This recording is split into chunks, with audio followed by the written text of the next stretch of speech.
Kamasi Washington Fearless Movement album review. Let's chat about it. Hey friends, what's going on? John here from What's Spinning, here tonight to chat about this latest album from Kamasi Washington, Modern Jazz. Great. I mean, the guy has been, one of the standout stars of modern jazz over the last couple of years. And in his early days, he did a hell of a job of getting his name around, landing some pretty big guest spots on albums from the likes of Thundercat and Flying Lotus. Also, most notably, Kendrick Lamar. By the time that his debut album, The Epic, came around, he was already pretty much a household name in jazz, or at least he was getting there. And in his debut album, lived up to its title in every degree. I mean, this thing has become, a modern, standard for jazz. And it just stands as like a very easy diving in point as far as modern jazz goes. Even if this thing is 3 hours long, it is surprisingly approachable and just an easy listen. His follow-up EP, Harmony of Difference, was one of my favorite EPs of the year. This just took the sounds of the epic and kind of concluded them in a nice way that I didn't really think I needed at the time, but it was certainly nice. Now, his follow-up, Heaven and Earth, on the other hand, this one is a tough one to pin down. At the time, I did really enjoy it. I thought this was kind of more of the same from Kamasi, not in a bad way, just more of him playing his damn heart out. But the truth is, over the last few years, the album hasn't really stuck with me nearly as much as the epic. And the Choice EP that followed it up shortly after seemed to me like Kamasi was really just reaching at straws here and putting out material just for the sake of putting it out. For the first time, his kind of B-sides and extras sounded exactly like that.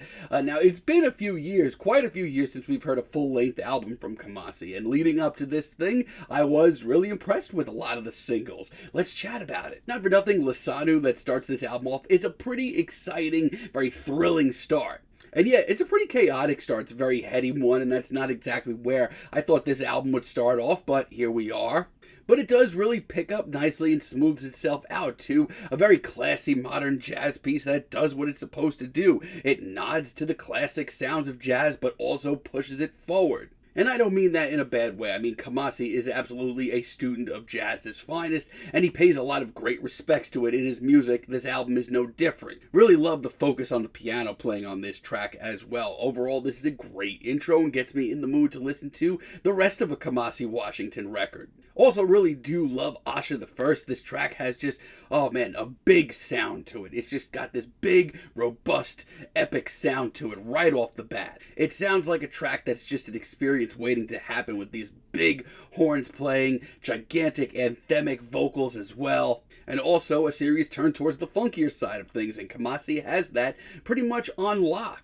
It's honestly very colorful, very funky, and a lot of fun. The playing all around is top of the line, and Thundercat, Taj Austin, and Raj Austin really do bring the best to the table. Yeah, once again, it's also a lot of fun. I also love Get Lit featuring D Smoke and the legendary George Clinton. Once again, we see here Kamasi bringing in the funk like he really hasn't before. I mean, it's certainly been a part of his music in the past, but this is very overtly jazz funk, and honestly, it's pretty damn fun once again. George Clinton and D Smoke absolutely sound right at home, and everybody seems to be just having a blast. It's a groovy tune that's ready for a party, and overall, just a great single. And also, Dream State featuring Andre 3000. This track really did impress me. I'm going to be brutally honest. I was not that into the Andre 3000 project from last year. It's got a lot of great ideas, and some tracks are stunning, but I just don't really care for the whole project. But for a turn for the more spiritual side of jazz, this collaboration is just what the doctor ordered. I love the subtle, pulsating beat,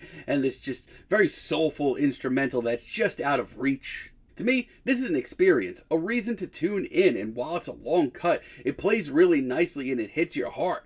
I was really hyped for this record, and so much of it is so good, but we are still dealing with a very long recording. It's over an hour and a half long, and personally, I'm still dealing with some consistency issues. Computer Love, early on in the record, this is a real tough one for me. Instrumentally, as far as the atmosphere goes, I think there's a lot to really like about this track. As a matter of fact, it's pretty damn engaging, but a lot of this track, or at least the first few minutes of it, are plagued by these vocals that I feel like take away more than add. Some of the later cosmic soloing is pretty cool, but this track overall I feel like would be so much more compelling as an instrumental, but that's just me. We also get The Visionary featuring Terrace Martin, and this was really disappointing because I'm a big Terrace fan, and the playing on this track is just okay, but this track just seems like an afterthought to me more than anything. And Road to Self, KO, I don't know what it is about this track, but to me it feels pretty scatterbrained, and to me this is honestly the worst track here. I don't mind for a much more cosmic, much more progressive track. I mean, look at Dream State, that worked out great.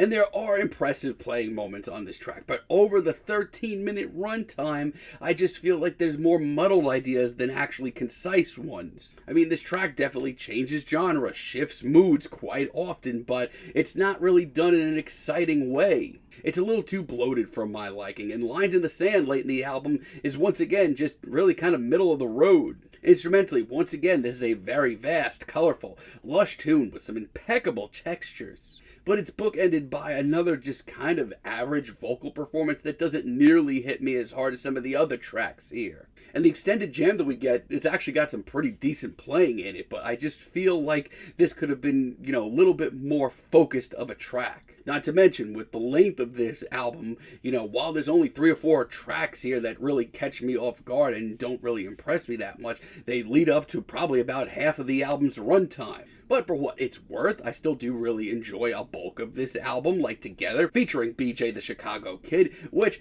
I didn't have exactly high hopes for. BJ has never really impressed me in the past, but this is a sultry, late-night, funky jam that I feel like fans of D'Angelo would be into. I love the vocals, and as far as Kamasi's playing goes, this is some of my favorite playing of his here. The Garden Path for a 6-minute plus jazz tune in 2024, it's probably as instantaneous as you're gonna get. It's one of the more animated, colorful tunes here, and there's a serious sense of urgency to it. It's also one of the busier tracks here. Every time this track feels like it's slowing down a little, trust me, it's not. But the playing is exquisite, the rhythms are warm, and the vocal work on this track, for me, is the perfect medium. It's arguably the best track here. Also really love Interstellar Peace, The Last Stand. This one has a drama and emotion to it that I wish that the rest of Kamasi's music actually had.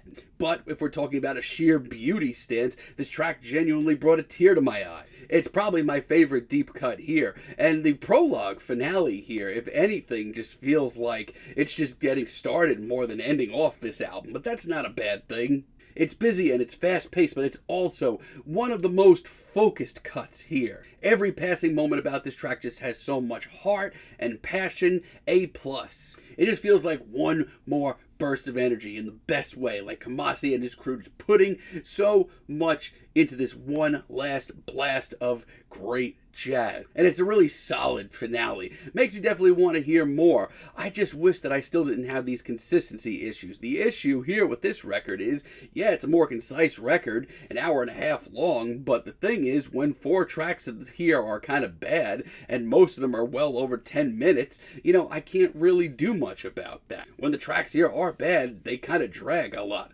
But, Kamasi is still a modern legend for a reason. He's having a lot more fun on this album. He's branching out into some funk and some more spiritual stuff, which is great to hear. The playing, you know what you're getting. It's exquisite. And the guest stars, for the most part, really do bring their A game. I do think this is a very solid record. I wish it was a little bit more consistent, and I wish the same issues that I've had over the last few releases from Kamasi don't keep popping up, but still, modern jazz, this is just fine. I'm feeling a very strong 6 on this album, but let me know what you all think down below. If you liked the video, be sure to give us a like, give us a subscribe, and let me know down below what you would like for me to chat about in the future. And until next time, have a great day, friends.